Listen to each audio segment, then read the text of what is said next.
Good afternoon, good morning, good evening, good night, depending on where you are and when you watch this. It's Peter Swain with hackmankind.com, and I'm here with Sean Callagy. And Sean is going to talk to us today about self-mastery through the lens of a haircut. Sean. Hello, sir, and happy Fun Friday to everybody out there in Hack Mankind ecosystem in the world. And Peter, thank you. And how are you, sir? I'm good. I'm good. It's, as you said, it's Fun Friday. The sun's up in the UK, which you have to grab whilst you can. And I'm super grateful. You know, the jobs that you're supposed to do when you don't need to do them. So, for example, like cleaning your gutters, you can only do when it's not raining and windy, but you always delay it. And then you get to it and you go, oh, I wish I'd done that. So in this break of sun, I said, I need to seal my air conditioning unit. And it has no value whilst you're not using it. But then when you need it, you're like, oh, I'm so grateful I did that. And I've got really bad allergies. So my office is like almost hermetically sealed now. So I'm sorry, Peter. Sorry? I'm sorry to hear that you're struggling with challenges. Yeah, that's not fun. Well, yes and no, but there are much worse people in much worse positions than I am. And you and I have different views on the divine side of things, but I think we both agree with the phrase that if you want big stages, then you get big challenges, right? So, sir, these things are sent to sharpen our blade on a stone.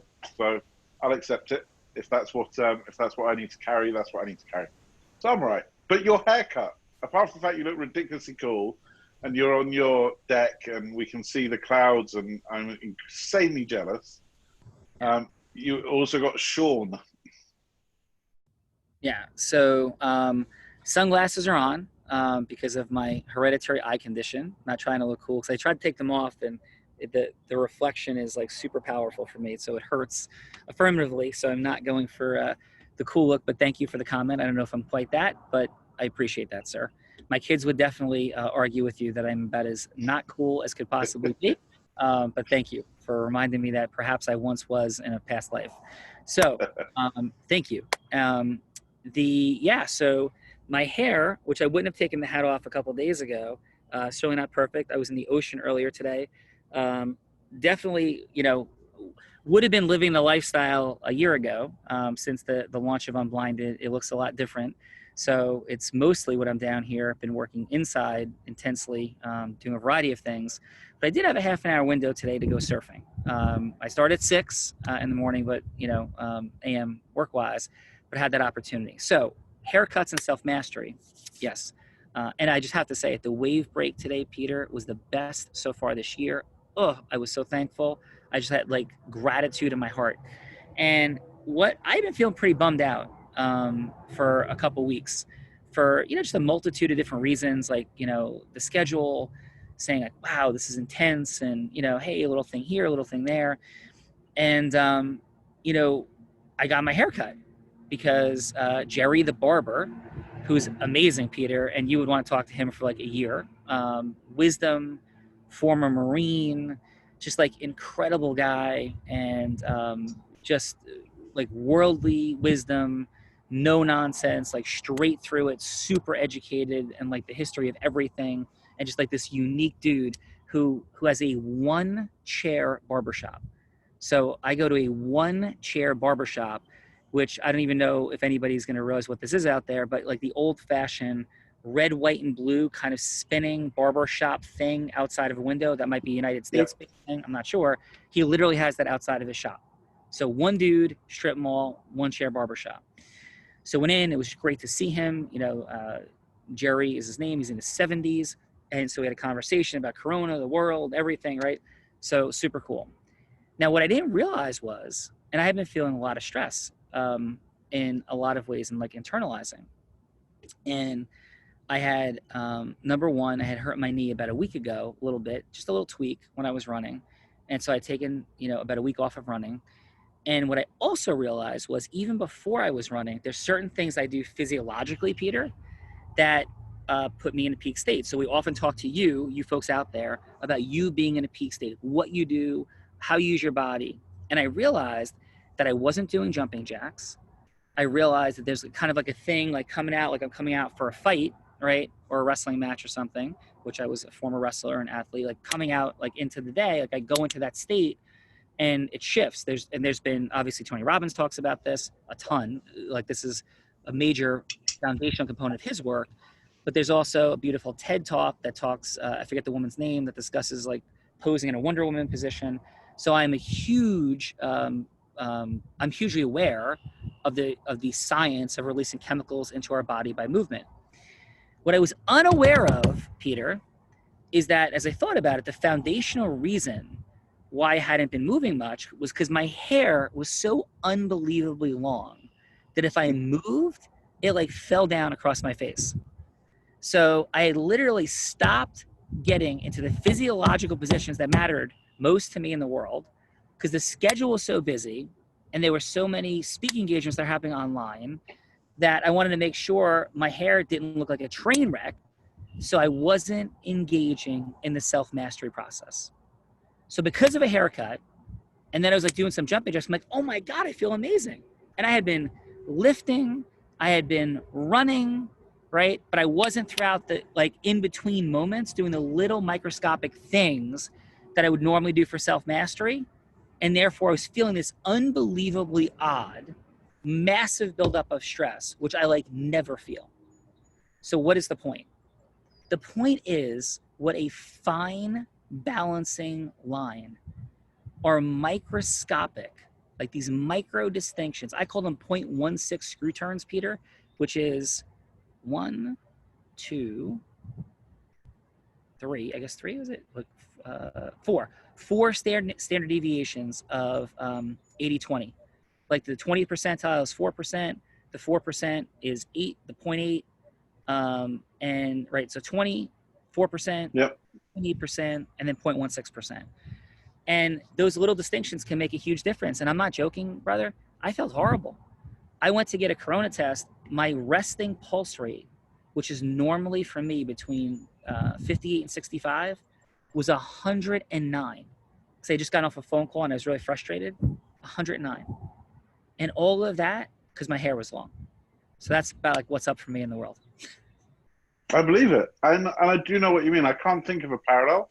I think people can see it easier in process mastery. Because, you know, for example, my first thing every day, my last thing every day is looking at my to-do list. And I could teach people to-do lists, right? I am superlatively good at them. And literally I'll look at the next day and I'll look at it from a quantity perspective of how many things am I thinking I can get done. Because if there's too many, even if they're only 5 minutes, it means they won't happen. Because the risk percentage that as you add on things gets larger, that something isn't 5 minutes, it's 4 hours and I haven't seen it properly. I look at it from a quality perspective. I look at it from a next to my goals perspective. And every so often, I'll also look at it horizontally and look at it as a per project level as well. And I do that literally every single night. And I also do it every single morning. I'll redo the same process. And I'll push stuff out into tomorrow, next week, and the week after that, to make sure that every day I start my day, I go, I know I can achieve this list. And then all other distractions, and some of my business partners hate it, Sean, because they're like, can you do a meeting at 11? I'm like, no, I can't. Like, if you'd asked me yesterday, yes, I could. But now it's locked down. Every day I start my day is locked. Got it. And I execute on that day, whether it's a 12-hour day, a 14-hour day, a 16-hour day, an 18-hour day, I execute on that day and I stop when I stop. And I think everybody can, I mean, that's mine, but I think everybody in a process world can probably understand what you said a lot easier. Because if you don't do one sort of thing in a process, but it, as you said, it just applies to self as much, if not in some ways more. Yeah. And I think, Peter, what people just are, and this is the mindset and motivation discussion here, right, that we have. It's incalculable, the compounding effect of what our state is. It's incalculable. Because as things were occurring over the last week or so, I was perceiving them through a very false prism based upon how much cortisol was in my body, and it was in my Yeah. body that wasn't releasing endorphins effectively. That simply. So I was a different person because of one consistent micro distinction that wasn't there. Unbelievable. And I know this, and I forgot.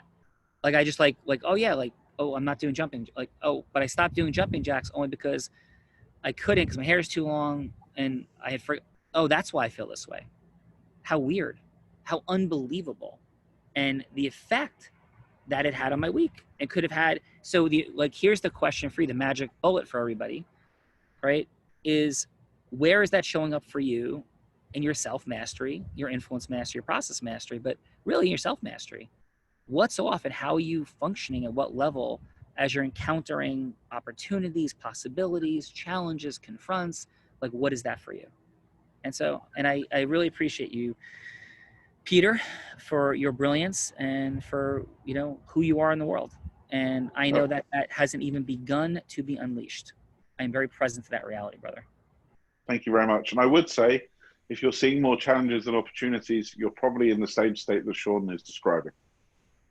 Because I swear to you, and Sean, I had a very, if I can quickly, I had a very similar thing. As people have heard me speak on here quite a lot.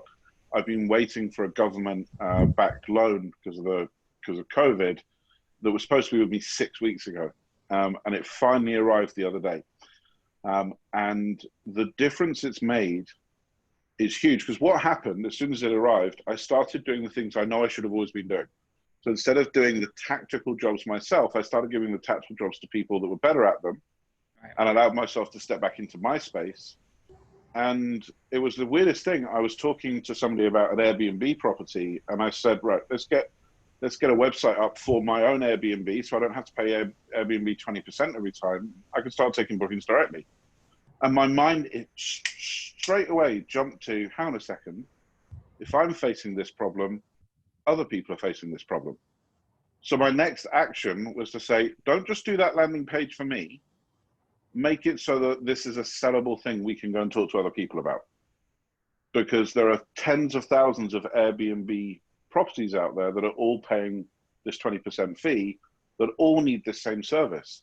And the only reason I say that is I would not have seen that opportunity if I was in the weeds. Yes. And that's where I would just say to someone, if you're seeing challenges, because paying Airbnb 20% to me was a challenge. And then as soon as I was able to elevate my state away from it, I actually saw it as an opportunity and went, wow, this is big. If it's that big a challenge, it's that big an opportunity. So if you're seeing more challenges as an opportunity, get your hair cut. Get your haircut. And then hang out at the bay. The bay's right there. The ocean's right there. That's my other ocean front home. So I have two homes here, Peter. The white one over there, and then the Atlantic Ocean right there.